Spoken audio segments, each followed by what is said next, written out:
जिस एग्ज़ाम में हिंदी पूछी जाती है, हर एग्ज़ाम के लिए मोस्ट इम्पॉर्टेंट है। तो आइए देखते हैं हिंदी। हिंदी किस दिवस को मनाया जाता है? जैसे राष्ट्रीय दिवस होता है, अंतर्राष्ट्रीय दिवस होता है। जो 14 सितंबर को राष्ट्रीय दिवस मनाया जाता है और 10 जनवरी को अंतर्राष्ट्रीय दिवस मनाया जाता है। अब हिंदी का विकास, इतिहास, संवैधानिक विकास। हिंदी का विकास कैसे हुआ? हिंदी सौर सरणी अपभ्रंश से वर्तमान हिंदी का विकास हुआ। जो हिंदी का विकास हुआ है वो सौर सरणी से हुआ है। हिंदी एक फारसी शब्द है। अब हिंदी बना कैसे? हिंदी का नाम हिंदी कैसे पड़ा? आइए नाम के बारे में देखते हैं। आर्य और अनार्य दो लोग थे। ऋग्वेद के 7वें मंडल से पता चलता है कि आर्य और अनार्य दोनों के बीच में एक लड़ाई हुई। लड़ाई कहाँ हुई और लड़ाई का नाम क्या था? आइए थोड़े से इतिहास में जाते हैं। दास राग लड़ाई का नाम था और रावी नदी के किनारे लड़ाई हुई थी और उसमें जीत हुई थी आर्य की। अब आर्य का जो कबीला था वो बहुत मजबूत कबीला था, उसका नाम था भरत कबीला। भरत कबीला से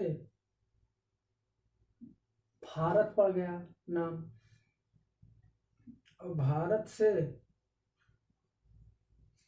तो भरत कबीला का जो समाप्ति हो गया, एकदम जब पूरे देश में समाप्त हो गया तो फिर फारस के राजा डायरियस आए और जब डायरियस आए तो उन्होंने नाम रखा सिंधुस्तान। सिंधु नदी के किनारे जितने क्षेत्र होता था वो सिंधुस्तान होता था।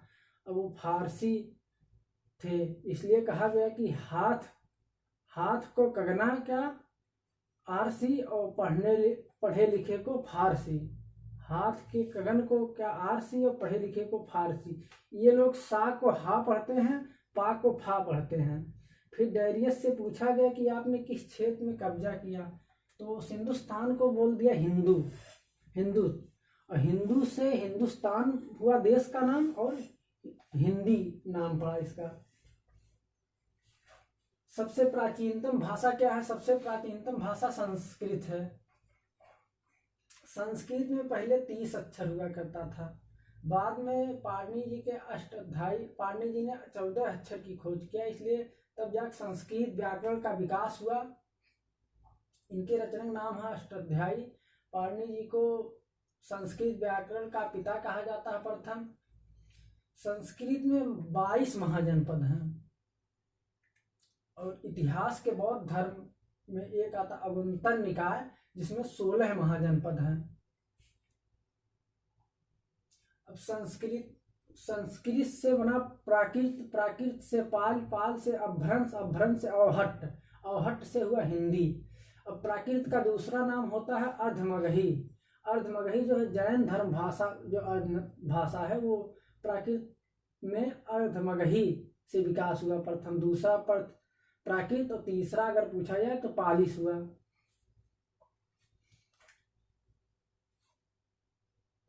भाषा ये देख लेते हैं। भाषा भास के नाम के एक धातु से, संस्कृत के धातु से बना है। भाषा के बाद वाक्य आता है, वाक्य के बाद उपवाक्य आता है, उप के बाद पद बंध आता है, पद के बाद पद आता है शब्द, जिसे शब्द कहा जाता है। शब्द के बाद अक्षर आता है, अक्षर के बाद वर्ण आता है। वर्ण क्या होता है? वर्ण भाषा की एक मौखिक इकाई जो ध्वनि होती है। भाषा की जो छोटी इकाई मौखिक इकाई होती है उसे ध्वनि कहते हैं। लिखित रूप को वर्ण कहा जाता है। वर्णों के व्यवस्थित क्रमबद्ध को समूह को वर्णमाला कहते हैं। अब संख्या, अगर उच्चारण के आधार पर देखा जाए संख्या तो 45 है वर्णों की संख्या। स्वर 10 और व्यंजन 35 और लेखन के आधार पर देखा जाए तो 52 है। 13 स्वर, 35 व्यंजन और 4 संयुक्त व्यंजन। अब वर्ण में कई लोग अपना अपना मत बताए हैं, जैसे किशोरी दास वाजपेयी द्वारा देखा जाए तो वर्ण 43 है। उदय नारायण तिवारी द्वारा देखा जाए तो 51 है। कामता प्रसाद गुरु द्वारा देखा जाए तो 46 है। धीरेन्द्र कुमार वर्मा द्वारा देखा जाए तो 53 है। अब आगे आइए स्वर देखते हैं। स्वर, स्वर वावेल AEIOU ये होते हैं वावेल।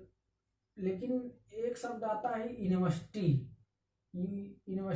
यूनिवर्सिटी में आयन का प्रयोग नहीं किया जाता है। कारण क्या है? आर्टिकल हम पढ़े हैं AND। अब आर्टिकल, यूनिवर्सिटी में आयन का प्रयोग क्यों नहीं किया जाता है? क्योंकि अब हिंदी में हम देखते हैं आ से लेकर ओ तक जो शब्द आते हैं उन्हीं में आयन का प्रयोग किया जाता है। क्योंकि जैसे हॉनर्स है, हॉनर्स है यच से, लेकिन इसका जो हिंदी बनता है वो आर बनता है, आर से आ जाता है, इसलिए आयन का प्रयोग होता है, जो कि इसमें स्टार्टिंग यच है। अब अक्षर, अक्षर और वर्ण में अंतर क्या है? अब अक्षर अगर हो गया और वर्ण, कोई भी शब्द ले लीजिए, जैसे जाम, चाहे भीड़ वाली जाम समझिए, चाहे वो वाली जाम समझिए, चाहे पानी जाम होना, चाहे नाली जाम होना, इसमें अगर वर्ण देखा जाए तो 4 हैं। जैसे ज, अ, म, आ, और अक्षर देखा जाए तो 2 हैं। ऐसे अगर का, इसमें 2 वर्ण हैं, क, अ, और अक्षर 1 है। अब स्वर, स्वर 3 प्रकार के होते हैं। हस्त स्वर, दीर्घ स्वर, प्लुत स्वर।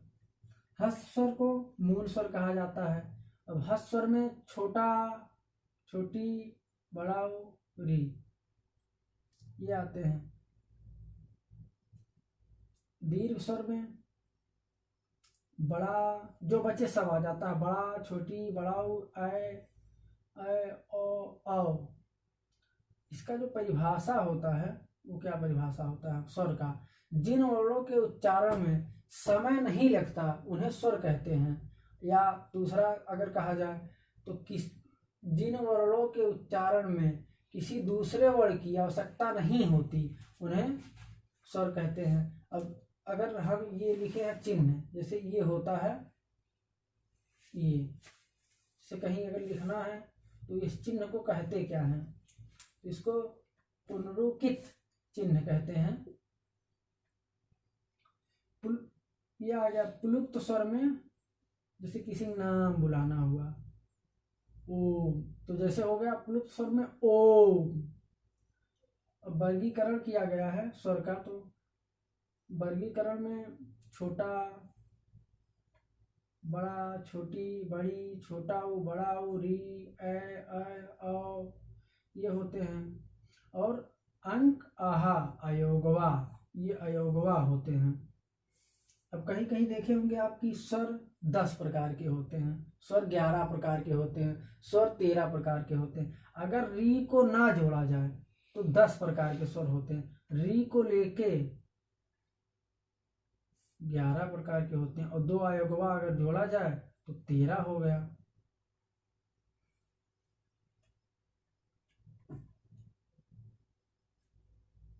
आज के लिए इतना ही।